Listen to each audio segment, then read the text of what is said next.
Nature has given women a gift for deception to secure their survival. Arthur Schopenhauer. What if love wasn't what you thought it was? What if behind every tender gaze, every soft touch, every whispered, "I love you," there was a strategy? Not malice, not manipulation for sport, but something deeper, older, etched into the bone. Schopenhauer saw it. He didn't sugarcoat it. He called it what it was: survival. See, men want to believe. They want to believe that love is pure, that what they give, loyalty, strength, provision, will be enough. That if they're good, steady, and kind, they will be loved in return. But women are not wired to reward men for being stable. They're wired to select, to evaluate, to test. And tests, by definition, are meant to filter out the unworthy. That's what Schopenhauer understood. Nature, he said, endowed women with a gift not of brute strength, but of deception, not cruelty, but disguise. Because in a world where they were once physically weaker, dependent on male protection, and at the mercy of external dangers, women evolved a strategy. And that strategy wasn't honesty. It was adaptability. Shifting masks, reading rooms, becoming what was needed, until survival was secured. You felt it. You've seen the woman who mirrors your beliefs, your interests, your rhythm, only to vanish the moment she secures something better. Not out of betrayal, but because she never fully belonged to you. She was scanning, calculating, deciding if you were enough, or just a placeholder. Most men refuse to see it. They call it mood swings, confusion, commitment issues. But Schopenhauer called it what it is: a biological instinct to deceive in order to survive. And the deception? It isn't always deliberate. It doesn't come with an evil laugh or a plan on paper. It comes with soft eyes, with passive silence, with carefully timed affection. She might not even know she's doing it, but her body does. Her unconscious mind does. It's older than her morals, older than her promises. This is why so many men feel confused after being left. Why she says, "You didn't do anything wrong," but still walks away. Why everything seemed perfect, until it didn't. Because what she's selecting isn't your intentions. It's your value, perceived or real. That's why a woman can leave a loyal, loving man for someone unpredictable. Why she can abandon comfort for chaos. Why she can say, "You're everything I ever wanted," then vanish when a more dominant presence appears. Men take it personally. They think it's about their worth as human beings. But it's not about you. It's about what you signal, and whether that signal is still relevant. So when a man says, "I gave her everything. I was there. I protected her. I loved her unconditionally," he's not lying. He did.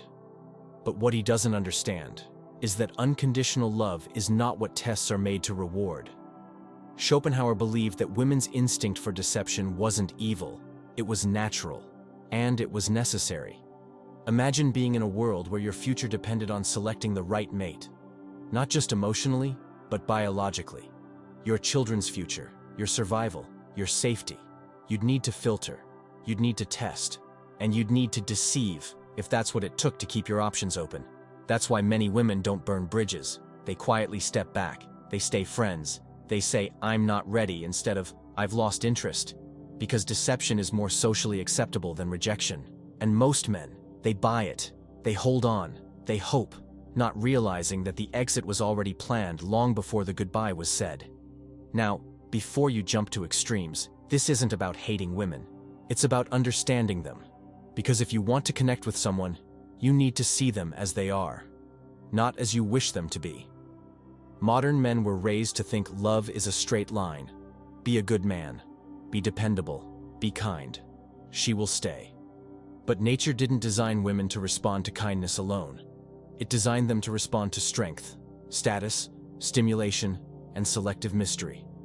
That's why the nice guy often finishes last. Not because he's wrong, but because he doesn't trigger the instincts. He's predictable. He's consistent. And those are virtues. But they don't always activate desire. Desire is fueled by uncertainty, by challenge, by the unspoken. Schopenhauer wasn't trying to offend. He was trying to wake men up, because the moment you believe that women are always what they appear to be, you lose the ability to understand their deeper motives. And if you can't understand their motives, you can't make sense of their choices. Now ask yourself, has this ever happened to you? Have you ever looked back at a relationship and realized you never really knew who she was? That what she showed you was only a version, and the rest stayed hidden? If that hits home, drop your story in the comments. Let the other men know they're not alone. We learn when we share. And stay with me, because we're about to go deeper. What Schopenhauer saw wasn't just a warning. It was a mirror. A mirror men need to look into if they ever want to stop being blind. But mirrors are uncomfortable things. They reflect not only what's outside, but what you've refused to see inside yourself. Most men aren't blind because they're stupid. They're blind because they want to be. Because truth has a cost, and illusions are cheaper. It's easier to believe she left because she was confused, because she had unresolved trauma, because she didn't know what she wanted. But what if she did? What if, on some primal level, she always knew? What if you just weren't listening to what she wasn't saying? Women rarely speak directly when they're testing a man. They speak in codes, subtle shifts in tone, passive comments, slight withdrawals.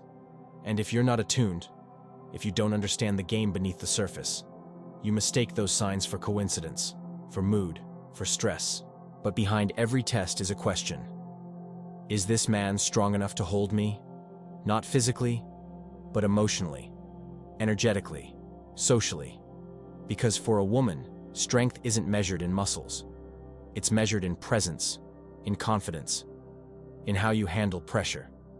When you doubt yourself, she feels it. When you cling, she notices.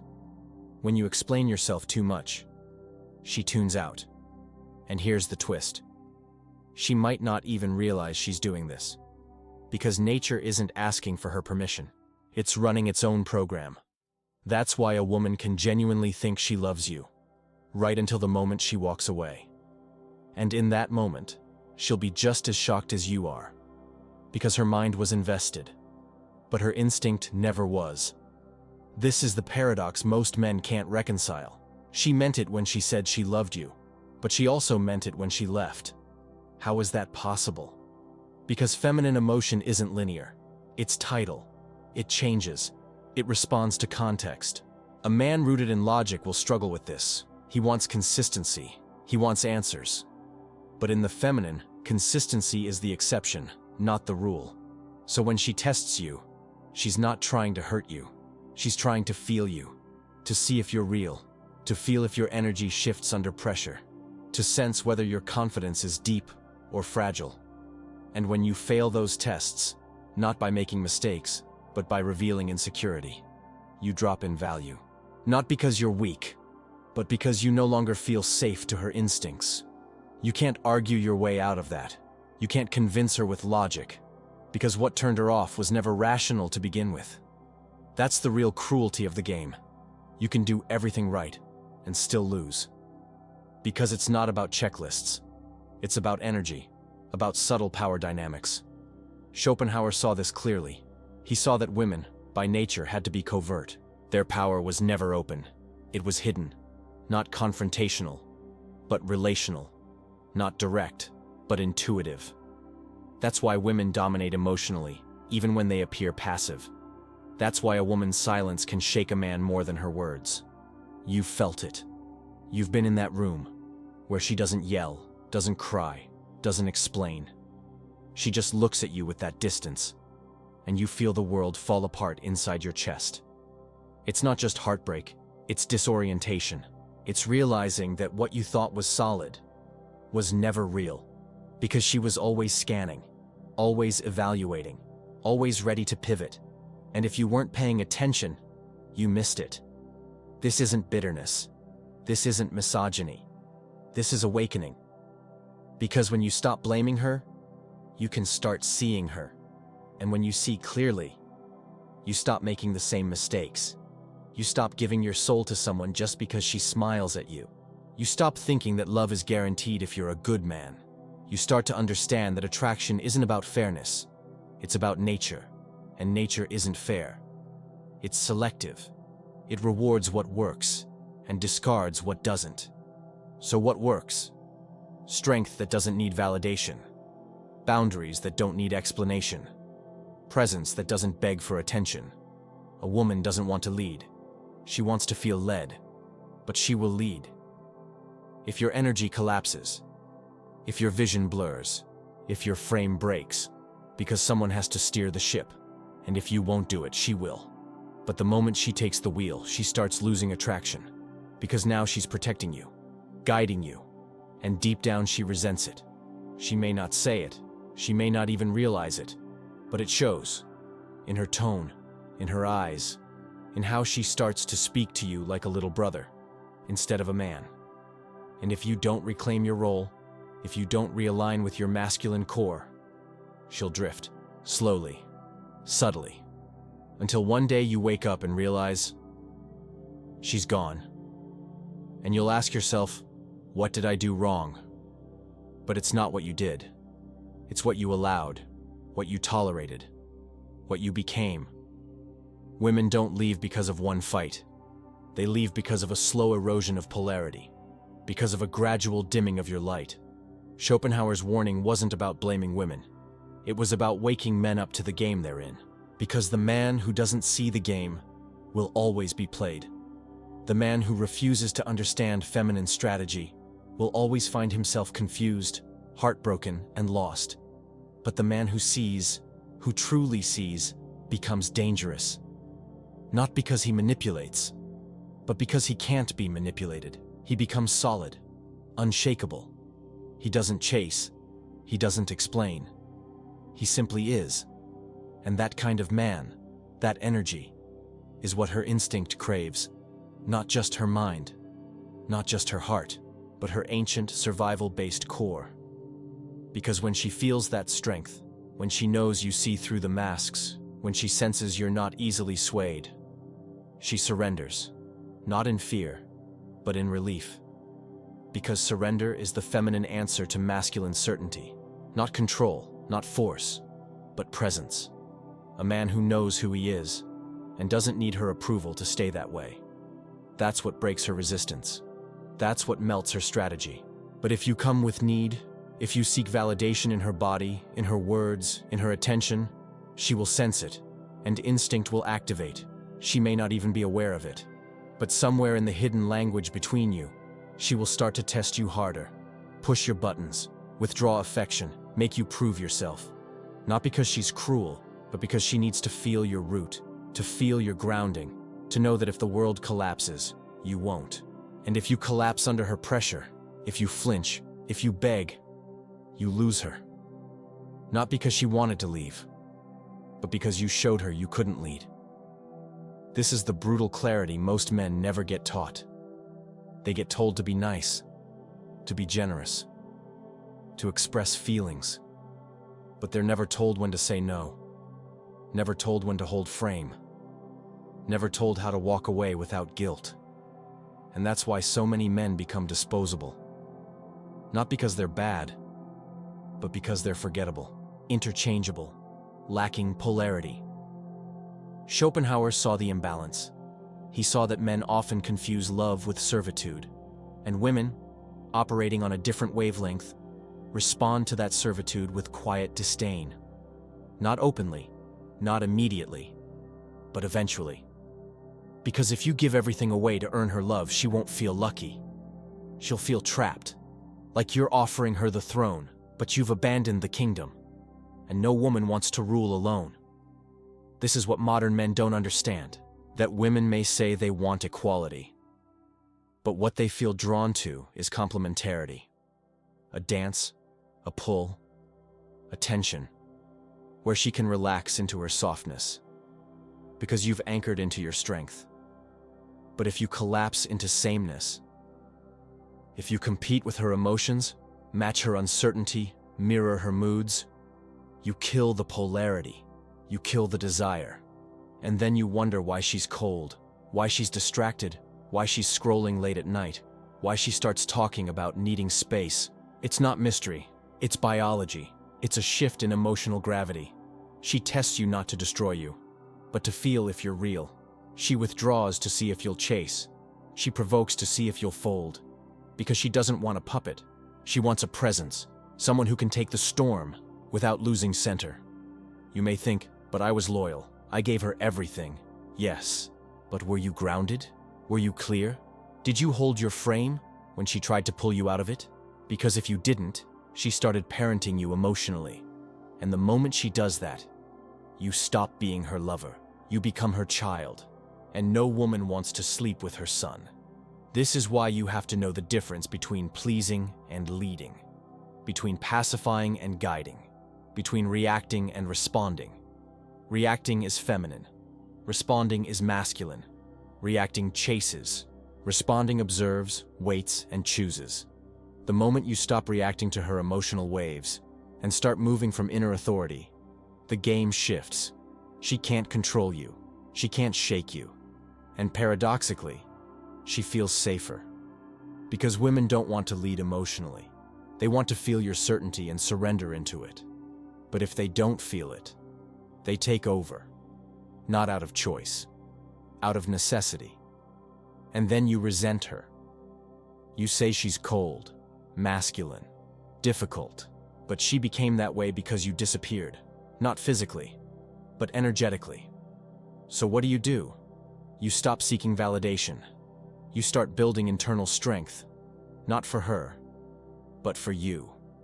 Because the man who doesn't need her love to feel whole is the man she can actually love. Why? Because he's not trying to manipulate her with goodness. He's not offering affection like a bargain. He's whole.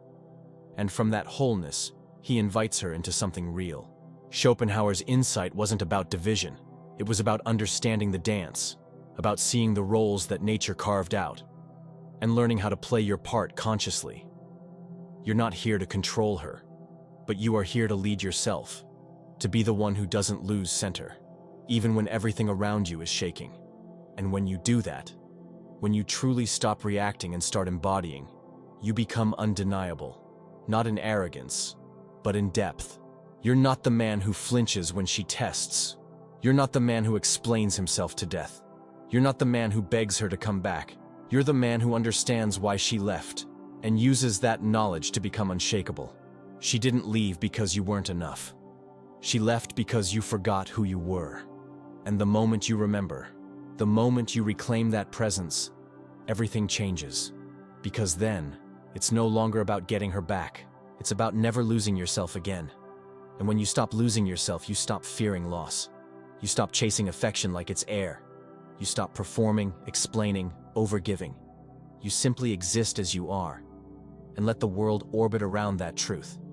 Because at your core, you were never meant to seek permission to lead.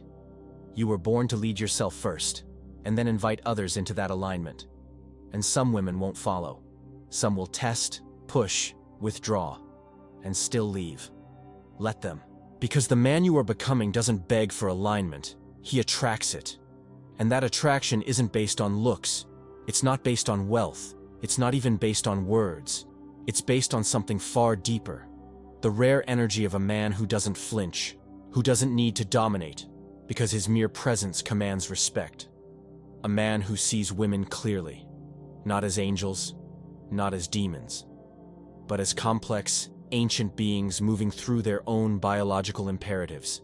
A man who accepts the game and plays it with awareness, not bitterness.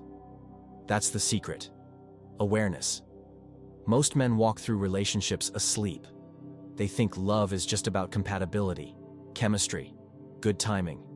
But real love, lasting love, requires depth, requires leadership, requires you to be a lighthouse, not a lifeboat.